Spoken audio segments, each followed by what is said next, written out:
नमस्कार, आप सुन रहे हैं audio book of the autobiography of a yogi, जिसे लिखा है परमहंस योगानंद जी ने। और अब हम चलते हैं इस ऑडियो बुक के 10वें प्रकरण की ओर।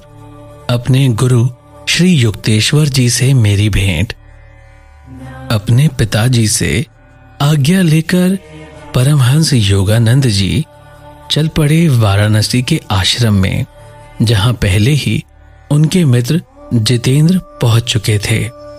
वहां पहुंचने पर आश्रम के युवा अधिपति स्वामी दयानंद जी ने हृदयपूर्वक मेरा स्वागत किया। लंबे छरहरे बदन के चिंतनशील मुखाकृति वाले स्वामी जी के प्रति मेरे मन में अनुकूल धारणा उत्पन्न हुई। उनकी गौर वर्ण मुखाकृति पर बुद्ध समान भाव था। मुझे यह देखकर खुशी हुई कि मेरे इस नए घर में भी एक अटारी थी। भोर और प्रातः काल का समय मैं वहीं व्यतीत करने लगा। आश्रम वासियों को ध्यानाभ्यास का अत्यल्प ज्ञान था, अतः उनका विचार था कि मुझे अपना सारा समय आश्रम के प्रबंधात्मक कार्यों में लगाना चाहिए।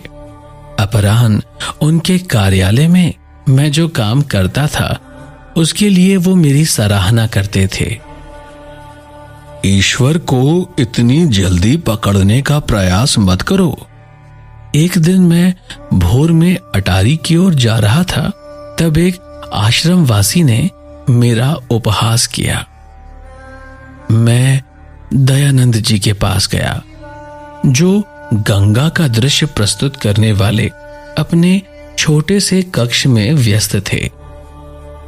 स्वामी जी, मेरी समझ में नहीं आ रहा है कि यहां मुझसे क्या अपेक्षा की जाती है। मुझे ईश्वर की प्रत्यक्ष अनुभूति की जिज्ञासा है। ईश्वर के अतिरिक्त मैं किसी और चीज से संतुष्ट नहीं हो सकता।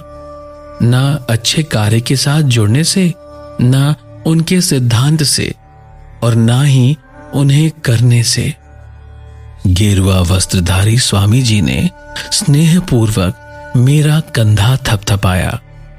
निकट ही खड़े कुछ शिष्यों को नकली फटकार का ढोंग रचाते हुए उन्होंने डांटा, मुकुंद को परेशान मत करो, हमारे तौर तरीके वह सीख लेगा। मैंने शिष्टता पूर्वक अपना संदेह भीतर ही दबा लिया। शिष्यगण कक्ष से बाहर चले गए। डांट का उन पर कोई प्रभाव दृष्टिगोचर नहीं हो रहा था। दयानंद जी को अब मुझसे कुछ कहना था। मुकुंद, मैं देख रहा हूं कि तुम्हारे पिताजी तुम्हें नियमित रूप से पैसा भेजते हैं। वह पैसा उन्हें लौटा दो। यहां तुम्हें किसी पैसे की आवश्यकता नहीं। यहां तुम्हारे नियम पालन में दूसरी बात भोजन से संबंधित है। तुम कितने ही भूखे क्यों ना हो, उसके विषय में कभी किसी से मत कहो। मेरी आंखों में शुद्धार्थता प्रकट हो रही थी या नहीं, मैं नहीं जानता, लेकिन इतना अवश्य जानता था कि मुझे भूख लगी हुई थी। आश्रम में दिन का प्रथम भोजन का नियत समय 12 बजे का था। अपने घर में प्रातः 9 बजे ही भरपेट नाश्ता करने का मैं आदी था।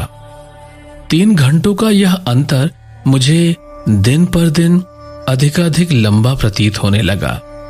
कोलकाता के वो दिन चले गए थे जब 10 मिनट की देरी के लिए भी मैं रसोइये पर बरस पड़ता था। अब मैं अपनी भूख को नियंत्रित करने की चेष्टा करने लगा।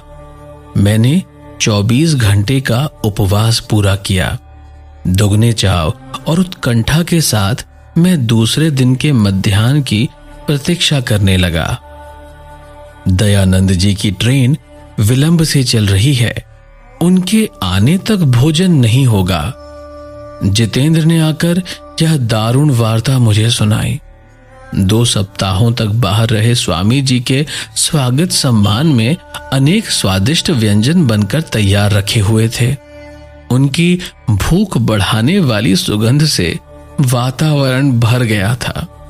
निगलने के लिए और कुछ भी ना मिल पाने पर अब मैं बीते हुए कल के उपवास के दंभ के अतिरिक्त और कुछ निगल ही क्या सकता था। हे प्रभु, कुछ ऐसा करो कि ट्रेन जल्दी आ जाए। मैंने सोचा किसी के पास भूख का जिक्र ना करने की जो निषेधाज्ञा दयानंद जी ने मुझे दे रखी थी, उसमें अवश्य ही वह परमदाता तो शामिल नहीं होगा, परंतु उस परमदाता का ध्यान भी उस समय कहीं और था।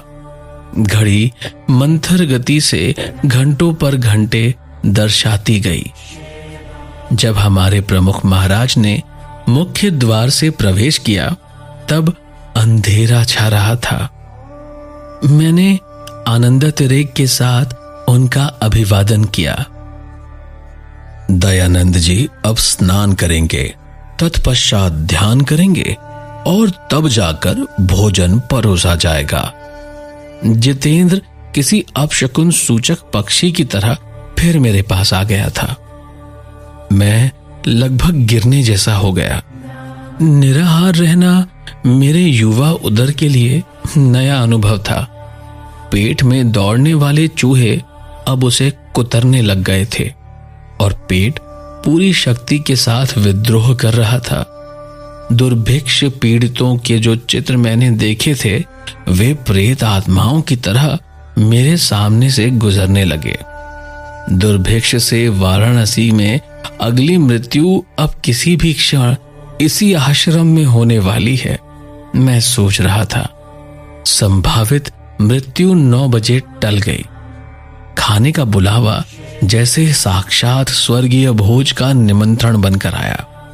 उस रात का भोजन मेरी स्मृति में जीवन के सबसे सार्थक अवसरों में से एक बनकर स्पष्ट रूप से बैठ गया है। भोजन में प्रगाढ़ तल्लीनता भी मुझे यह देखने से नहीं रोक पाई कि दयानंद जी का मन खाने में नहीं था। वे स्पष्टतया मेरी स्थूल सुखानुभूतियों के ऊपर थे। स्वामी जी, क्या आपको भूख नहीं लगी थी?